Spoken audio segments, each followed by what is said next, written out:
గత కొద్ది రోజులుగా మన రాష్ట్రంలో కానీ ఉమ్మడి వరంగల్ జిల్లాలో కానీ జరుగుతున్నటువంటి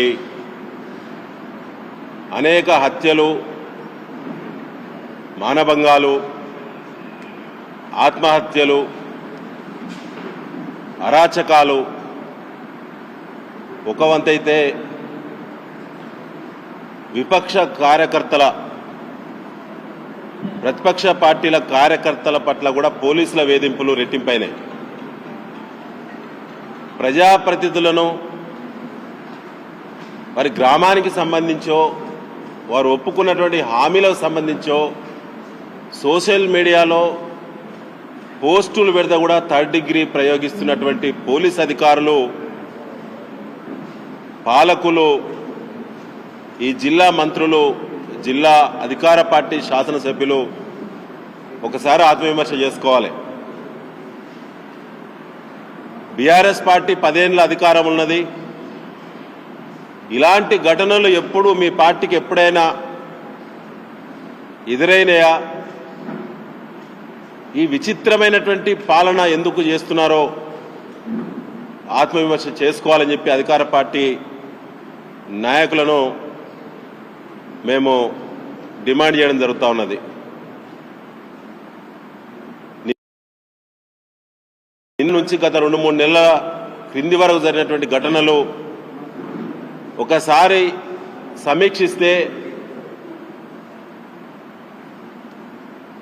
ఒక విచిత్రమైనటువంటి, ఒక ఉన్మాదపూరితమైనటువంటి అన్రెస్ట్ అనేది ఈరోజు తెలంగాణ సమాజంలో వచ్చింది. వరంగల్ జిల్లాలో, పాత జిల్లాలో కూడా వచ్చింది. ముఖ్యంగా యువత పెడదోవ పడుతున్నారు. నిన్న జరిగినటువంటి ఘటన చూస్తే ఒక గిరిజన కుటుంబం, చంద్రరావుపేట మండలం పదార్చింతల తండాలో ఉన్నటువంటి గిరిజన కుటుంబం తల్లిదండ్రులు హత్యగావించబడ్డారు. వారి కూతురు, వారి కుమారుడు హత్యాయత్నానికి గురైంది. అంతకంటే ముందు కూడా చాలా ఘటనలు జరిగినాయి నర్సంపేట ప్రాంతంలో కానీ, వరంగల్ పూర్వ జిల్లాలో కానీ. పోలీసు ఉన్నతాధికారులు స్పందించాల్సినంత స్థాయిలో స్పందన లేదు. ఇంత తీవ్రమైన ఘటనలు జరిగినప్పుడు కూడా తీసుకోవాల్సినటువంటి పోలీసు చర్యలు ఆ స్థాయిలో ఉండటం లేదు. దీనివల్ల నేరపూరిత ఆలోచనలు పెరిగే ప్రమాదం ఉన్నది. ఇది సమాజానికి మంచిది కాదు. పోలీస్ అధికారులను అందరిని అనటం లేదు, కానీ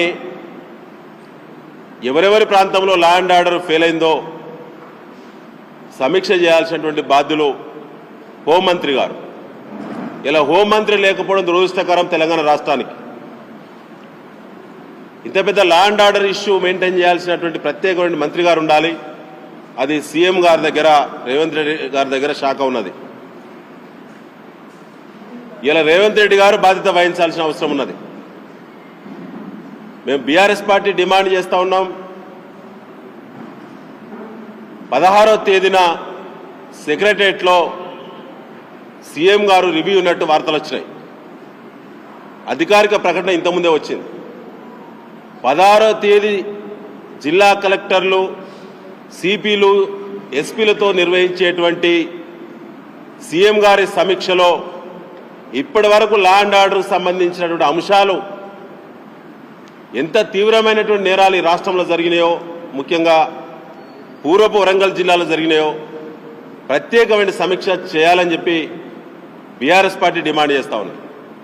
ఎందుకంటే సాధారణ మహిళలకు రక్షణ లేదు, సాదాసీదా కుటుంబాలకి రక్షణ లేదు, సామాన్యమైనటువంటి ప్రశాంత జీవనానికి ఇలా భంగం కలుగుతున్న తెలంగాణ ప్రాంతంలో అని చెప్పి మేము ప్రభుత్వ దృష్టికి తీసుకురావడం జరుగుతూ ఉన్నది.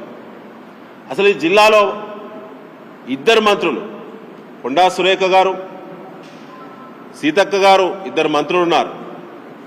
ఈ జిల్లాలో వారికి 10 నుంచి 11 శాసనసభ్యులు కూడా ఇటీవల తయారయ్యారు. ఆ 10 మంది శాసనసభ్యులు వాళ్ళ ప్రవర్తన ఒక తీరు ఉంటే ఈ 11వ నంబర్ అయినటువంటి కడియం శ్రీహరి గారి ప్రవర్తన మరోలా ఉన్నది.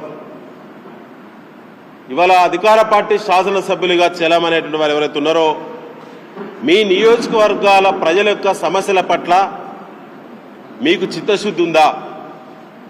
ప్రజల బాగోగుల పట్ల, వాళ్ళ ప్రశాంత జీవనం పట్ల, వారికి రక్షణ కల్పించేటువంటి బాధ్యత పట్ల, పల్లెలకు, గ్రామాలకు, పట్టణాలకు సంబంధించిన మౌలిక వసతుల పట్ల అసలు మీకు అవగాహన ఉందా అని చెప్పి నేను అడగదలుచుకున్నాను. ఈ జిల్లా అభివృద్ధికి సంబంధించి ఒక విజన్ అంటూ లేదు. ఉమ్మడి వరంగల్ జిల్లాకు అసలు తెలంగాణ ప్రభుత్వ పాలన వరంగల్ ఉమ్మడి జిల్లాలో ఉందా లేదా అనే పరిస్థితి వల్ల చర్చ జరుగుతూ ఉన్నది.